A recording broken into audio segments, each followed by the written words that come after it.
The room is dark. Still, the world outside is peacefully asleep. But you're not.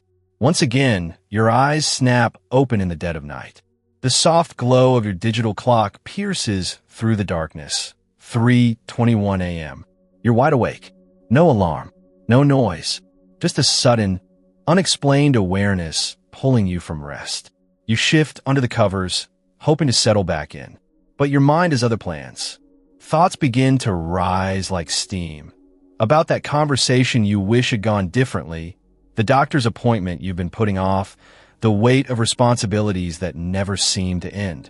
And so I ask you, why do so many women wake up between 3 o'clock and 5 a.m., restless, alert, and unable to return to sleep, no matter how tired they are? The answer isn't just stress or aging or hormones, though all of those play a role. The truth is, your body might be trying to tell you something far more important than you realize. According to traditional Chinese medicine, the hours between 3 and 5 a.m. are governed by the lungs, the organ tied to grief, sadness, and emotional release. From a Western perspective, science backs this up in its own way. Studies show that cortisol, our stress hormone, begins to rise sharply around this time to prepare the body for waking. And for many people, especially women over 50, this hormonal shift becomes a trigger, not a transition. Research from the National Sleep Foundation reveals that nearly 48% of women over age 50 report waking up regularly during this window, not due to external noise or full bladders, but from a sense of inner unrest. Notably, many of these women describe feeling emotionally unsettled rather than physically uncomfortable. So what's going on? You see, when the world is quiet and the distractions of the day are gone, your body finally has space to speak. Those unresolved feelings, those neglected needs, they rise to the surface. This isn't just insomnia. It's a call. And here's the most powerful realization. Waking up at this hour is not a failure. It's not a flaw in your body. It's a message, sometimes subtle, sometimes urgent, that something inside you wants to be seen, heard, and healed. If you've been chalking it up to age or bad luck, it's time to look deeper. Over the next few minutes, I'm going to share 5 transformative steps that will not only help you understand why this keeps happening, but give you practical tools to shift those restless nights into moments of calm, healing, and even clarity. These are small, science-backed techniques grounded in biology, psychology, and ancient wisdom that can help you reconnect with your body and find real rest again. We'll explore why forcing yourself back to sleep may be doing more harm than good, how something as simple as your breathing can flip the switch on your nervous system, the overlooked role hydration plays in your nighttime wake-ups, how hidden emotions may be the real reason you're awake, and what to do about it, and the surprising power of gentle movement and calming sound to reset your brain. Best of all, you won't need medication or a complicated nighttime routine, just awareness, intention, and a willingness to try something new. And before we move on, if this experience sounds familiar to you, drop a yes in the comments. I'd love to know if I'm speaking to the right people. And trust me, you're far from alone. Thousands of women are walking this same journey, night after night, searching for answers in the quiet. This video isn't about quick fixes or perfect sleep hacks. It's about meeting yourself with compassion at the hour you need it most. It's about creating space for your body to rest, not because it's convenient, but because you finally understand what it's asking for. So take a deep breath, get cozy, grab a pillow, a blanket, maybe a warm glass of water, and get ready to look at 3 a.m. not as the enemy of your sleep, but as the moment everything starts to shift. Let's pick up where we left off. You've just woken up in the early hours of the morning again. It's quiet, maybe too quiet. Your room is dark. Your body still feels heavy, your head a little foggy, but your mind is suddenly wide awake, bouncing from thought to thought like a pinball machine. Your first instinct? Try to go back to sleep as fast as possible. You close your eyes tighter. You change positions. You try counting backwards. You tell yourself that you have to sleep or tomorrow will be a disaster. But here's the hard truth. The more you try to force sleep, the more impossible it becomes. This isn't just a frustrating experience. It's a biological response. When we desperately try to sleep, we activate the stress response system in the brain, especially the hypothalamic pituitary adrenal axis, HPA axis. This leads to the release of cortisol, the very hormone your body uses to wake you up. And now, instead of relaxing, your system goes into mild panic. You're stuck in a loop, anxious that you're awake, and awake because you're anxious. Back in 2001, a landmark study published in the Journal of Sleep Research confirmed that performance anxiety about sleep, also known as sleep effort, was one of the most common triggers of insomnia. It's not just the absence of sleep that's the issue. It's the psychological pressure we put on ourselves to fall asleep on command. More recently, a 2016 review in the Journal of Clinical Sleep Medicine emphasized that cognitive hyperarousal, a fancy term for racing thoughts and internal tension, plays a key role in sleep disturbances, especially in women over 50. In other words, when your brain is on high alert, your body cannot safely power down. So what's the solution? Let's change the way we respond when we wake up at night. Instead of battling with your body, try gently cooperating with it. Instead of telling yourself, I must sleep, try telling yourself, it's okay to be awake for a little while. Here's why that works. When you accept your wakefulness, even temporarily, you send a calming signal to your nervous system. You stop the cortisol surge. You de-escalate the stress spiral. And most importantly, you start inviting relaxation back in, rather than fighting to force it. Try this next time. Don't sit up quickly. Stay in bed, but change your posture slightly. Roll to your side. Place a pillow behind your back or under your knees. This tells your body, we're safe, we're grounded. Start slow, intentional breathing. Inhale through your nose for 4 seconds. Hold your breath gently for 1 to 2 seconds. Exhale slowly through your mouth for 6 seconds. Repeat this pattern for a few minutes. This specific technique activates your parasympathetic nervous system, the part of your body responsible for rest and digestion. According to a study from Stanford University in 2020, slow exhalation like this is clinically effective in reducing blood pressure, heart rate, and emotional distress. Instead of seeing 3 a.m. as a failure, see it as an invitation to check in with your body and space. Ask yourself gently, is my pillow flat or uncomfortable? Are the sheets twisted around my legs? Is the room too hot or too cold? Am I thirsty or hungry? These may seem like small issues, but they add up. In fact, the National Institutes of Health reported in 2019 that environmental comfort is one of the top 3 overlooked causes of midnight wake-ups. If something feels off, take action. Adjust your pillow. Loosen your blanket. Sip a little water. Maybe stretch your legs out or fluff the sheets. These minor movements are enough to reset your body's awareness without fully waking you up. If you're still awake after 15 to 20 minutes, instead of lying there frustrated, consider a small, quiet activity that calms the mind. Something that occupies your brain without stimulating it. Reflect on one thing you're grateful for today. Mentally walk through your favorite memory. Try a simple body scan meditation. Focus on your toes, then your feet, then your legs all the way to the top of your head. If you'd rather get up, do it slowly and stay in low light. Light signals your brain to fully wake up, so if possible, avoid bright screens or overhead lights. Here's what I want you to remember most. Waking up at night isn't the enemy. In many cases, it's a normal part of sleep architecture. Adults can experience 2 to 4 brief awakenings each night, and that's not a disorder. That's how the brain moves through sleep cycles. The problem begins when we panic during the wakefulness, turning a natural pause into a mental storm. So instead of thinking, why can't I sleep? Ask, what does my body need right now? Instead of this is ruining my night, try, this is just a moment. It will pass. That shift from frustration to curiosity may be the single most powerful tool you have. And when you master this moment, when you learn to ride the wave instead of resist it, you'll find something unexpected waiting on the other side.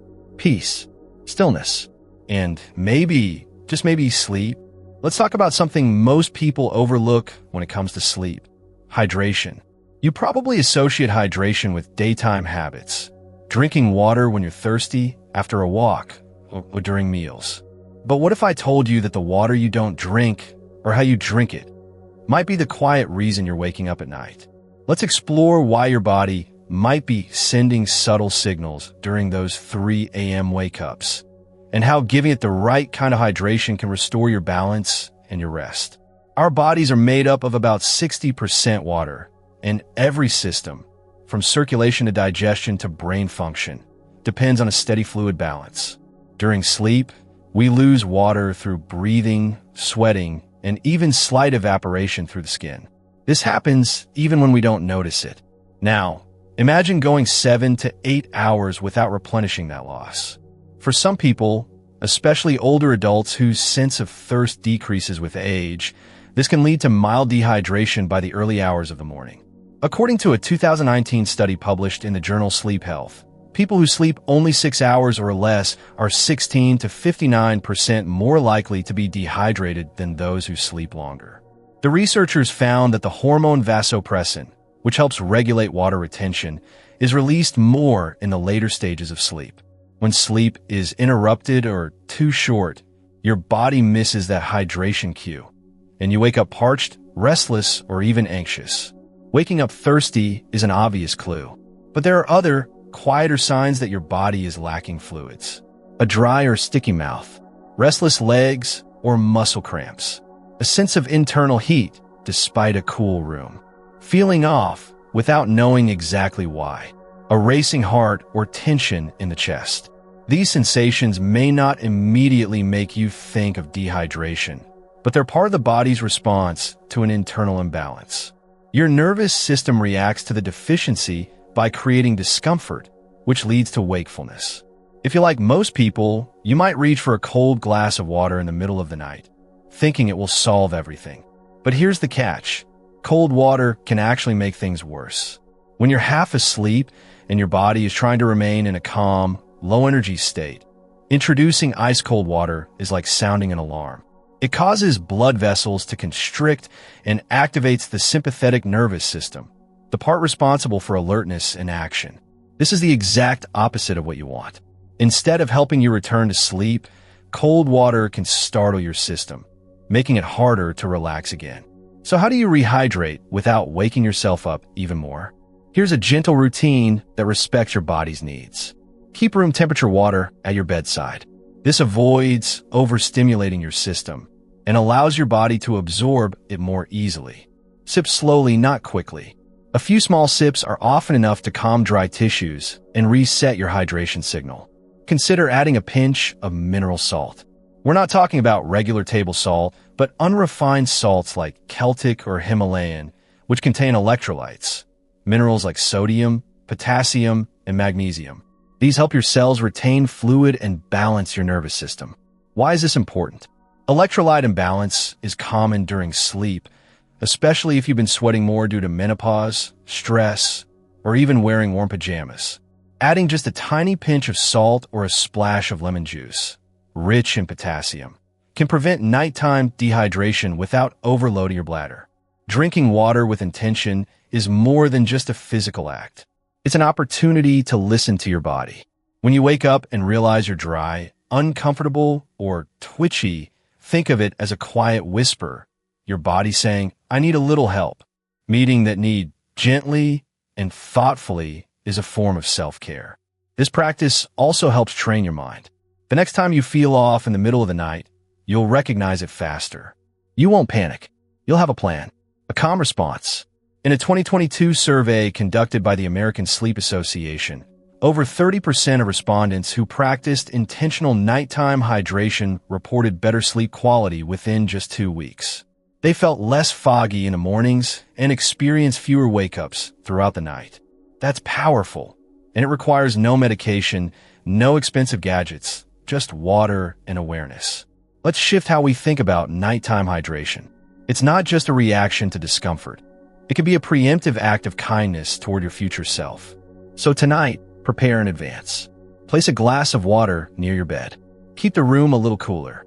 Maybe even mix in that pinch of salt or lemon. And when you wake up, instead of fighting the moment, use it. Hydrate gently, and let that act become part of your path back to rest.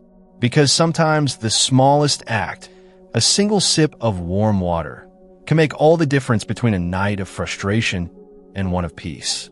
It's 4:12 a.m. You didn't wake up because you needed to use the bathroom. There's no noise outside, and your room is just as quiet as when you fell asleep. Yet your eyes are wide open, your chest feels tight, and something invisible feels heavy. You're not sure why. You just know that rest has vanished, replaced by an uneasy alertness.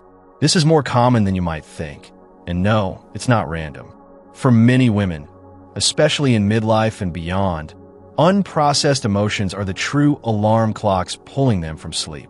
Let's explore what's really happening inside and what to do when your mind won't let you rest. Throughout the day, your mind is busy filtering stimuli. You're making decisions, managing relationships, balancing responsibilities. There's hardly time to pause, much less feel what's happening underneath. But at night, everything slows down. Distractions fall away. The nervous system transitions into a calmer state, and buried feelings start to rise. This is where many people begin experiencing what psychologists call emotional leakage, when stress, sadness, anxiety, or unresolved grief finally surface after being pushed aside all day. According to a 2021 study published in Frontiers in Psychology, emotional suppression during waking hours is strongly associated with nighttime awakenings, especially in women over 45. The researchers noted that this effect was intensified during hormonal changes like menopause, when emotional regulation becomes more challenging due to decreased estrogen levels. In other words, your emotions aren't just waking you, they've been waiting for you. This specific time frame isn't arbitrary.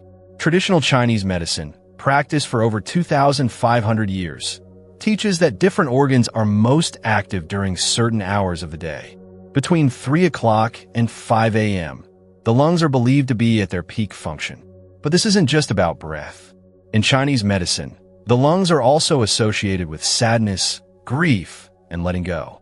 So if you're waking up during these early hours with a sense of emotional pressure or unexplained sorrow, it may not be a coincidence. It could be your body asking you to release something you've been holding in. While Western medicine doesn't use this framework, it does support the idea that stress hormones fluctuate significantly between 2 o'clock and 5 a.m., often causing emotional spikes or mental unrest that leads to sudden awakenings. So what kinds of emotions are most likely to show up in the quiet hours? Unresolved grief from a loss, a divorce, or even an old version of yourself. Relationship conflicts that remain unspoken. Ongoing anxiety about health, aging, or family. The deep fatigue that comes from constantly giving without receiving. These feelings don't vanish just because we ignore them. They wait quietly, patiently, and often emerge when your defenses are down, like in the middle of the night.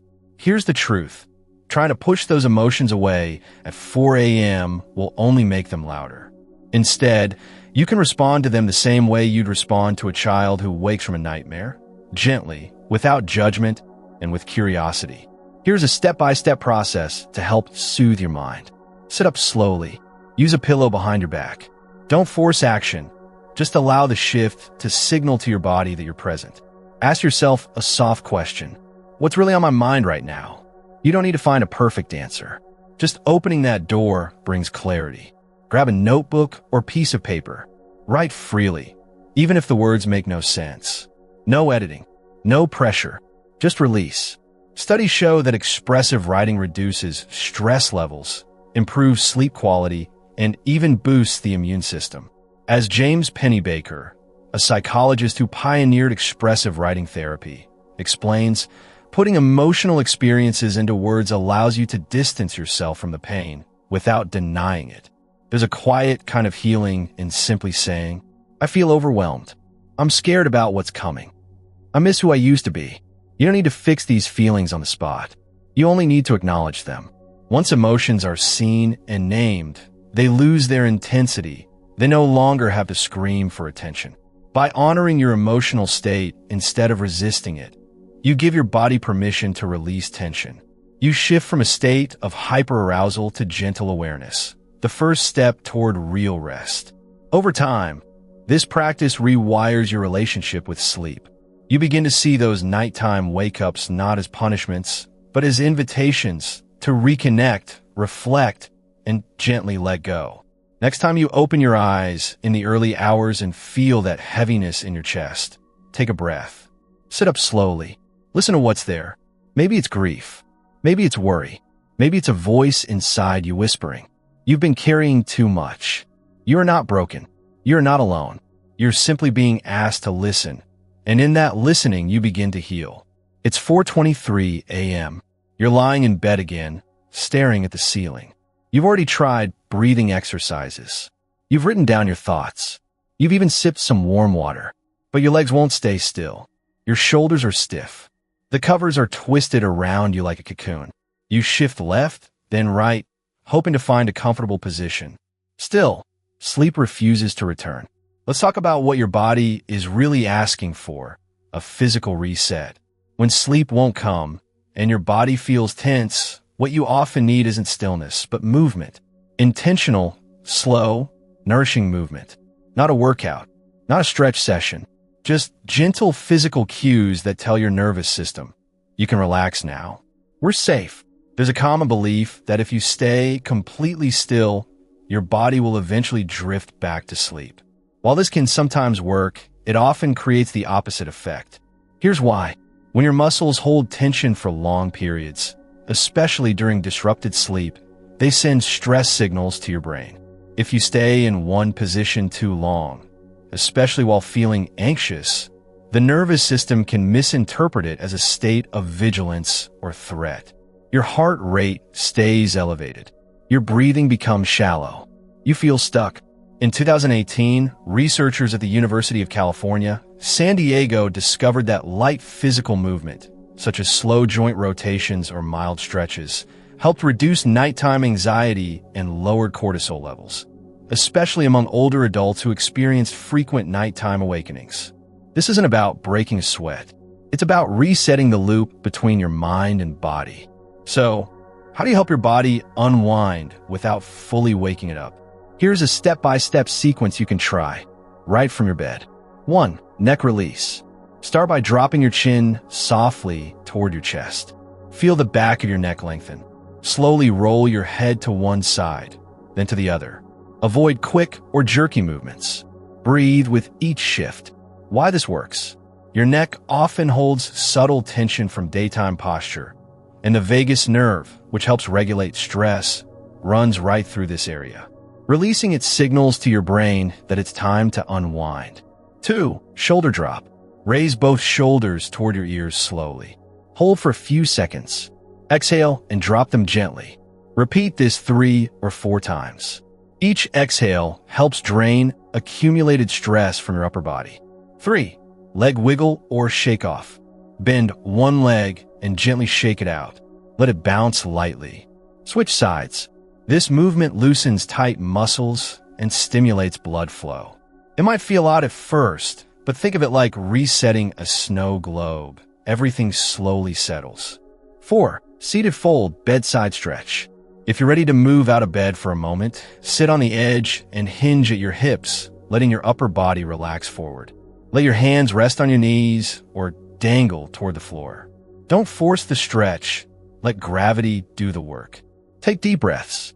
You may feel a wave of calm wash over your back and legs. When your hands or feet are cold in the middle of the night, your core body temperature may be struggling to regulate. This can block the body's ability to slip into deeper stages of sleep. Warming your extremities tells the body, we're ready to rest. Try this. Rub your hands together for 20 to 30 seconds until they feel warm. Then place your palms over your feet or wrap them in a soft cloth. You can even wear loose socks to keep warmth consistent. According to a 2019 study in the Journal of Sleep Research, people who kept their feet warm during sleep fell asleep faster and stayed asleep longer compared to those who didn't. Warmth signals to your body that it's safe to let go. Your body is not trying to sabotage your sleep. It's trying to release built-up energy you may have carried into bed with you, unconsciously. By moving gently and purposefully, you help your nervous system transition back into parasympathetic mode, the rest and restore state. And remember, these movements aren't meant to energize you. They're meant to soothe, to create a soft landing between wakefulness and sleep. When done slowly and mindfully, they can transform a restless night into an opportunity to reconnect with your physical self. It's easy to feel betrayed by your body when it wakes you up in the middle of the night. But when you treat it with patience, respect, and softness, it responds. These small acts, a slow stretch, a shoulder roll, a rub of the hands, they may seem minor, but they speak volumes to your nervous system. They say, I hear you, I see you, I'm here for you. That reassurance often makes all the difference. Next time your body feels restless and trapped beneath the covers, give it permission to move, slowly, gently, lovingly. You don't have to fight sleep. You don't have to surrender to frustration. You can meet your body halfway, and together, find your way back to rest. Let's bring it all together. You're waking up between 3 and 5 a.m. Not just once, but often enough that it's starting to affect your energy, your mood, and your confidence in your body. Maybe you felt stuck, unsure what to do, or why it keeps happening. But now you know. You've learned that this isn't just about sleep. It's about your body trying to communicate. And when you understand those messages, everything starts to change. We've talked about 5 practical strategies that are simple, realistic, and based on what your body actually needs during those quiet hours. 1. Stop forcing sleep. The harder you try to make yourself sleep, the more alert you become. Instead of resisting wakefulness, shift to calm acceptance. Relax your posture, breathe deeply, and avoid panic. 2. Hydrate smartly. Waking up thirsty isn't random. It's your body asking for balance. Sip warm or room temperature water slowly. A pinch of sea salt or a touch of lemon can help replenish lost minerals without overstimulating your system. 3. Listen to your emotions. Sometimes you're not just tired. You're carrying things you haven't had time to process. Write it out. Name the emotion and let it breathe. Don't hold it all in. 4. Move gently. Stillness isn't always the answer. A few minutes of light movement, a shoulder roll, a neck stretch, warming your hands, helps calm your nervous system and release tension stored in the body. 5. Use calming sound. When your thoughts won't stop racing, don't fight them with silence. Pink noise, guided meditations, or low ambient sounds can redirect your focus and help your mind settle. These aren't tricks. They're tools. And they work not overnight, not like magic, but with consistency and care. If you start applying even just one of these techniques tonight, you might feel a difference. Not just in how you sleep, but in how you feel about sleep. More empowered, more in tune, and more in control. You don't need to fix everything all at once. Start with what feels easiest. Maybe it's keeping a glass of water by your bed. Maybe it's pausing to breathe before checking the time. Maybe it's writing a few lines in a notebook instead of letting your thoughts spiral. What matters is that you begin. Once your body senses that you're listening, that you're no longer fighting it, ignoring it, or punishing it, it will respond. And so will your sleep. You deserve rest. Not just sleep, true rest. That kind of rest starts when you stop treating your wake-ups like failures and start treating them like information, like guidance. Your body isn't broken. Your mind isn't weak. You're just tired, and that's okay. If this video helped you, even in a small way, do me a favor. Give it a like so more people can find it. Drop a comment below and tell me, which of the 5 strategies are you going to try first? And if you haven't yet, hit that subscribe button and turn on the bell so you never miss new videos like this one. I release content every week to help women sleep better, feel better, and take back control of their well-being, one small step at a time. And if you know someone, a sister, a friend, a coworker, who's been struggling with sleep lately, share this video with her. You might be giving her exactly what she's been needing. Thank you so much for being here with me today. Now, go take care of yourself and have a restful night. See you in the next video.